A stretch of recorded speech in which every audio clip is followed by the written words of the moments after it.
ऐसा सुना दिया।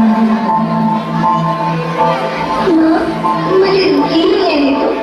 अपनी कसम, मैं आपको कभी तंग नहीं करूंगी।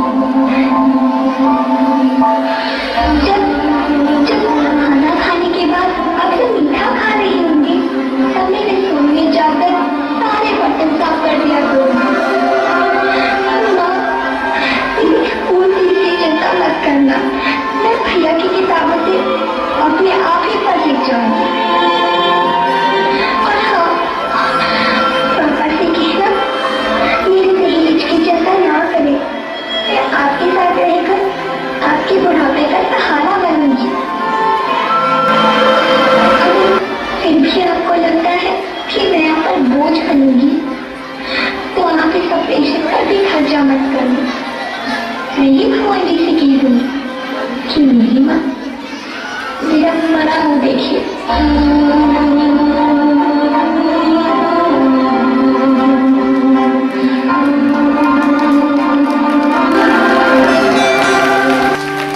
एक चिड़ैया घोंसले को छोड़ उड़ उड़ जाए और ये सोचे काश ऐसा हो कदम मुड़ जाए।